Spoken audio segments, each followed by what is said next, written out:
It's Friday Fright Night dito sa Starstruck. Brendan, you are... Come on! Oh my God, wait lang!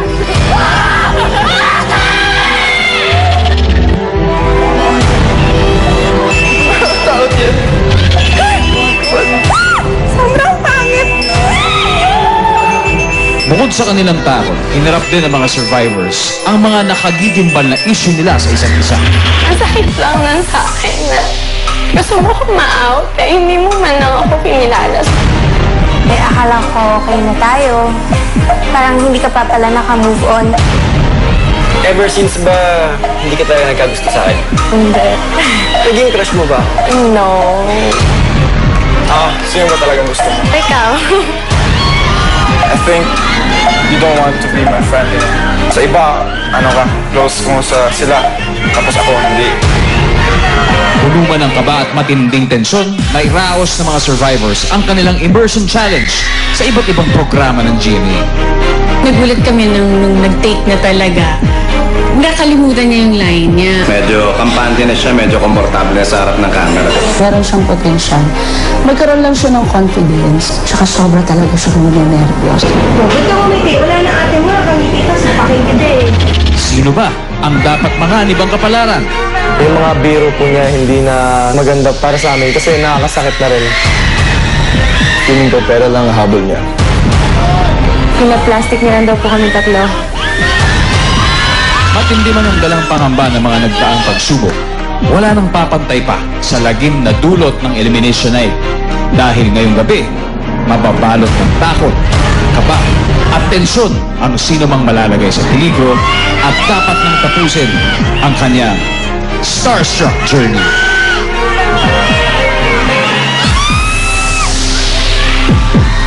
Tuwing Biyernes, puno ng takot at pangangamba ang nararamdaman ng ating mga survivors habang iniintay nila ang resulta dito sa Starstruck Live. Magandang gabi po mga kapuso. Narito ang mga taong bahagi sa pagdedesisyon ng kapalaran ng ating mga survivors dahil bukod sa 40% na nanggagaling sa atin sa mga viewers through online text and votes, yung 60% ng total scores ay magmumula sa ating Starstruck Council. Unahin natin, the entertainment guru, Mr. Joey De Leon.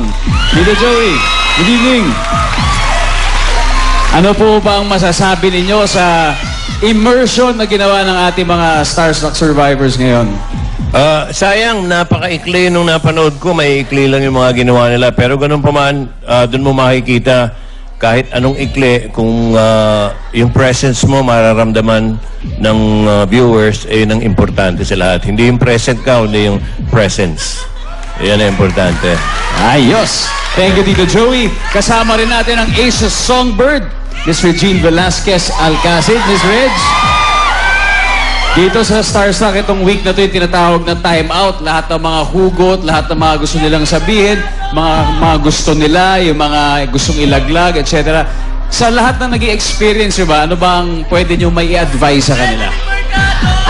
Napansin ko dun sa kanilang mga time out, dun sa hugot, naglabasan yung may mga crush kanino, may gusto kay kanino. Ang cute naman actually, pero siguro ang may a-advise ko sa mga bata pa kasi kayo, just enjoy it. Huwag muna kayong magpaka-serious dahil marami pa kayong pagdadaanan.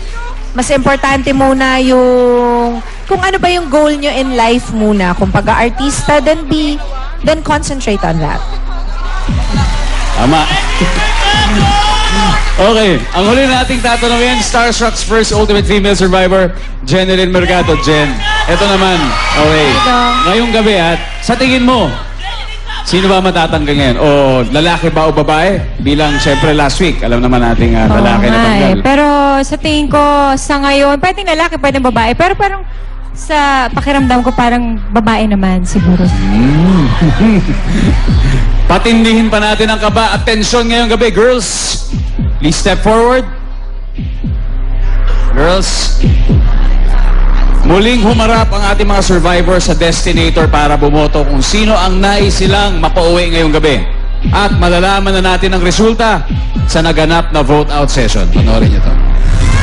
Sa ginanap na vote-out session ngayong linggo, isang babae at isang lalaki ang binoto ng bawat survivor. Heto ang resulta ayon sa Destinator. 0, 1 vote, 2 votes. Among the boys, sina James, Migo at Ellison ang nakakuha ng tig-tatlong mga boto. Ellison po. Si Allison po. Si Allison. Si James. James. Si James po. Migo deserve. Migo. Si Migo. Sa mga babae, nakakuha ng 4 na boto si Ara. Hindi ko lang din matanggap hanggang ngayon na ako yung binote niya. Siguro kulang lang siya sa energy. Threat po siya sa akin. Nahahati po yung focus niya dito sa Starshock tsaka sa school niya. Gaya ni Ara, 4 na boto rin ang nakuha ni Lizelle. Pero mukhang mas matindi ang dahilan kung bakit siya ang binote out nila. Nakarating po sa akin yung mga sinabi po niya. Pina-plastic niya lang daw po kami tatlo. When I'm walking sa mga hallways or backstage, wala siyang she doesn't stop to like give way on something that she doesn't like about me. May mga times po na hindi iniisip ni Lizelle na nakakasakit na siya. Dahil may attitude problem. Siya mag-uumpisa ng joke, and then if ako magsasabi ng joke para ma-offend siya. Nagbibiroan po kami ni Avery. Tapos sinawa ko yung ilong niya. Si Miko po, bigla niya po hinampas yung kamay ko. Sabi naman ni Avery, parang sinasabi mo ba, Migo, nilalandi ako ni Lizelle. Ganun lang, landi na agad. Sina Ara at Lizelle ang may pinakamaraming boto. Pareho rin ba silang nahaharap sa peligro? Naapektuhan po ako sa 4 votes kasi medyo marami po talaga yun. Okay lang po, parang nasanay na ako.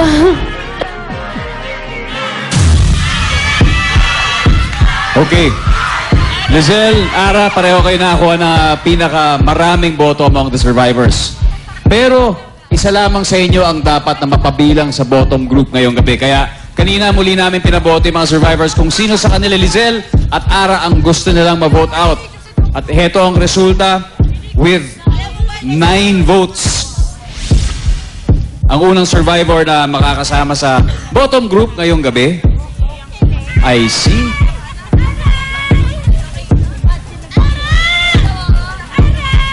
Lizelle Lopez. Please proceed to the bottom group area.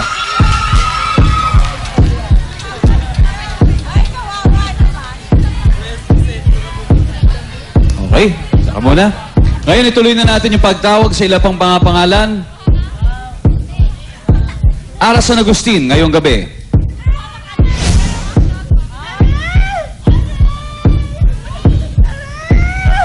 Ikaw ay safe. Alam mo na kung saan pupunta? Next, Annalyn Baro ngayong gabi. Annalyn, ikaw ay safe.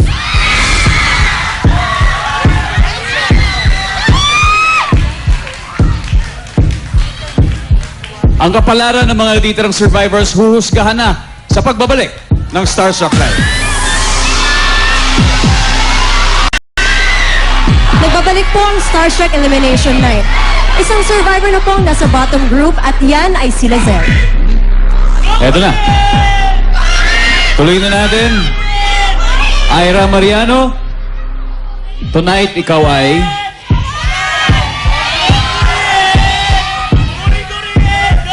safe.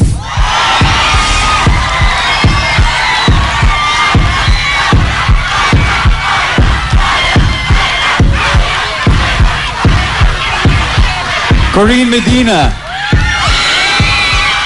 tonight ikaw ay kabilang sa bottom group.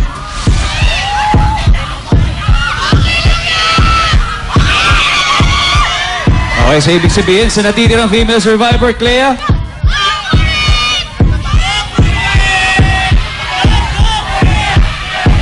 Doon ka sa kasama nila. Okay. Ngayon naman, Tito Joey and Regine, sa tingin niyo ba, itong dalawang girls natin na nasa bottom group na si Lizelle and Corinne, sa tingin niyo, dapat ba nandito sila? Dali. dalawang klase kasi ang galing eh. Ina-address ko to kay Lisel, no? Si Lisel, isa sa pinakamagaling dito. Kaya lang, i-check mo rin, Lisel, kung may magaling ka rin makisama. So, dalawang klase ang galing eh. Galing doon sa ginagawa mo at galing sa pakikisama. Kasi may na mga naririnig ako. I-check mo lang. At that goes for everybody. Yun lang. Alright, Mr. Jean? Importante yung attitude pag artista ka. Pero para sa akin, marami kasing pinagbabasihan kung bakit nandyan sila sa bottom, di ba? But for me, although both girls are very talented, kasi kayang magsayaw, kayang umarte, hindi lang sila yung hinahanap ko. So, yan. Alright, thank you Sir Joey and Mr. Jean. Naku, ano kaya masasabi ng ating online community? Tanungin natin ang ating social media bay na si Chris Bernal. Ito na nga, kasama ko na ang mga girls na safe sa elimination this week. So girls, congratulations! At alamin naman natin ang mga komento at reaksyon sa Starstruck online community. From Miss K. Bombo, flooded na ang feed ko. Shockers! Basta dapat walang matanggal sa boys kasi lahat sila nag-improve this week. Ooh, good luck. From Aces, naku, kahit anong mangyari, dapat hindi kasama si Ara San Agustin at Lizelle Lopez sa bottom group. Uy, hindi nila deserve. Meron pa. Ito, ang comment naman ni Yuki Midori. Lahat ng Starstruck girls deserving pang magstay sa kompetisyon. Lahat sila magagaling, walang tapon. Ayun na nga. Pero kinakabahan na ang fanay ng mga boys. Pero dapat nating malaman kung girl o boy nga ba ang magpapaalam tonight? Ding Dong and Megan, i-reveal nyo na yan. Thank you, Chris. Lahat naman dito sa studio tsak na tensyonado na, kaya tuloy-tuloy na natin to. 6 na male survivors na naghihintay ng kanilang kapalaran. Alright, bago ang announcement, may gusto lang akong itanong kay Jen, of course. Jen, among these 6 survivors, para sa'yo, sino ba sa tingin mo ang dalawang mapapabilang sa bottom group tonight? Sa tingin ko si Jay. Kasi nakita ko na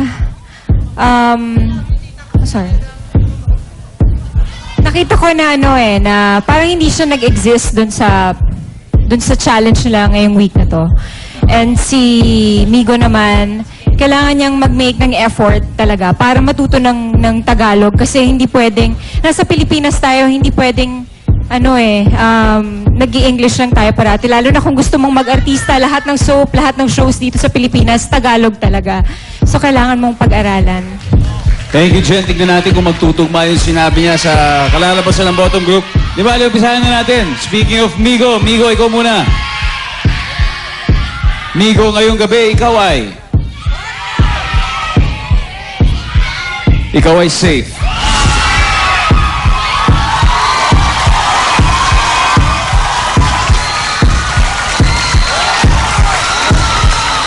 Ellison at Kevin. Kayong dalawa,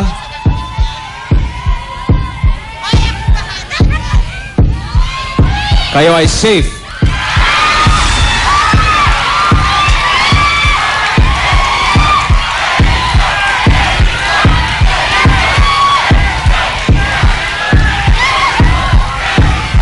Next, Avery. Avery Paraiso.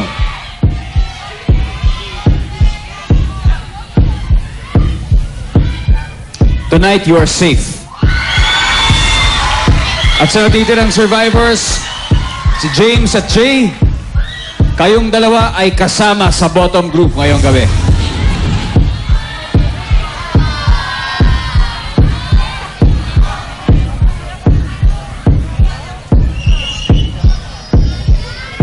Okay, kompleto ng ating bottom group. Ayan na, please join them.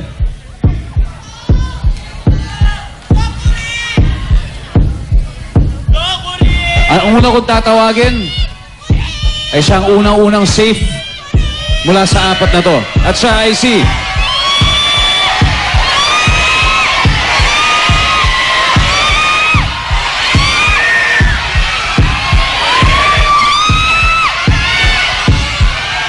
Jay Arcilia.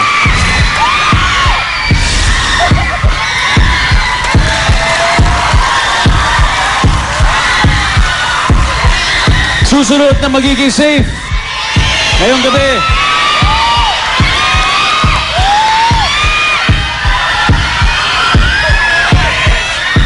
Lizelle Lopez.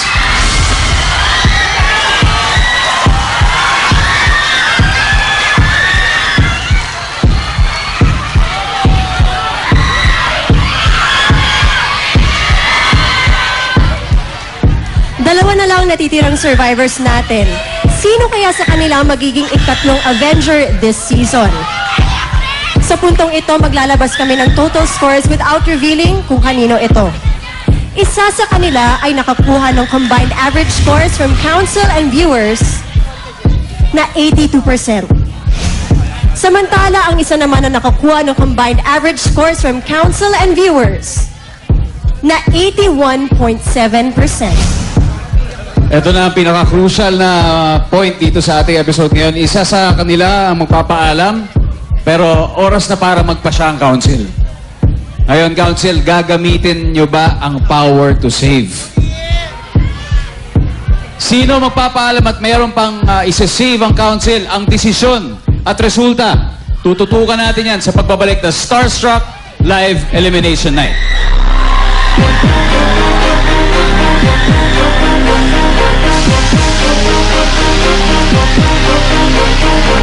Starstruck Elimination Night. At ngayon, kasama ko po ang mga malalapit sa puso ng ating dalawang survivors na nasa bottom group. Kausapin muna natin ang mamu ni Corinne.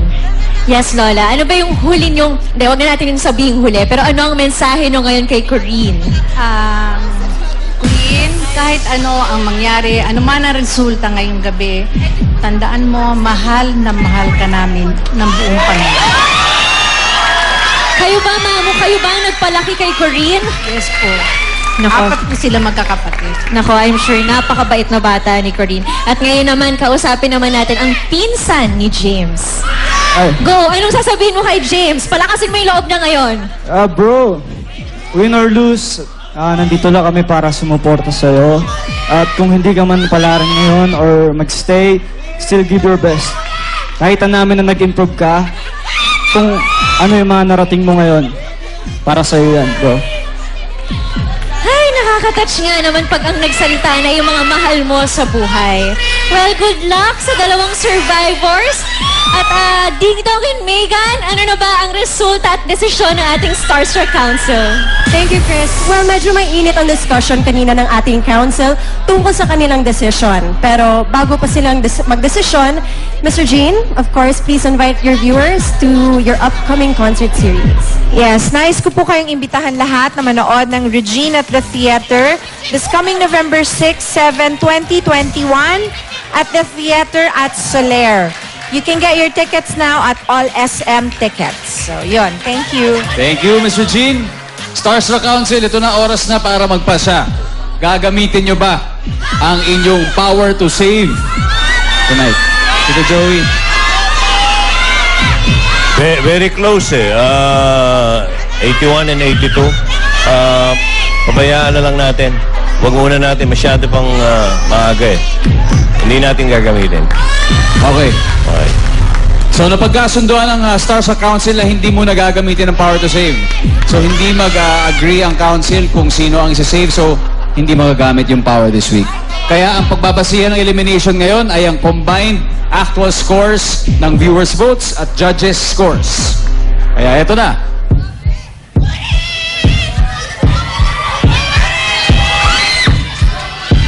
Starstruck says thank you to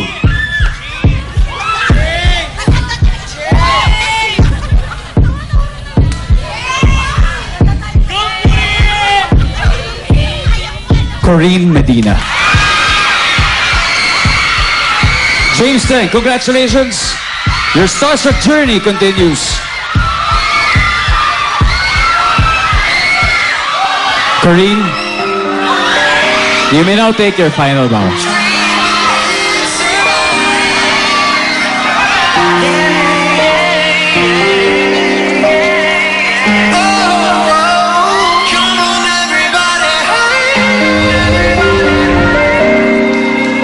Everybody isang survivors na lang natitira at maglalaban-laban para sa titulong Male and Female Ultimate Survivors. Yes, at bukod sa matutupad ang kanilang mga pangarap na maging ganap na artista, bawat isa sa kanila ay makakatanggap ng 1 million pesos in cash, a house and lot worth 2 million pesos mula sa Camellia, and of course, a 5-year exclusive GMA management contract. Kaya lalo pang iigting ang kompetisyon at titindi ang salpukan para sa pangarap na inaasam-asam. Kaya ito ang lagi nating sinisigaw dito.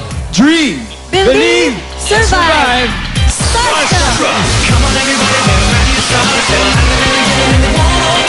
Dream, believe, survive.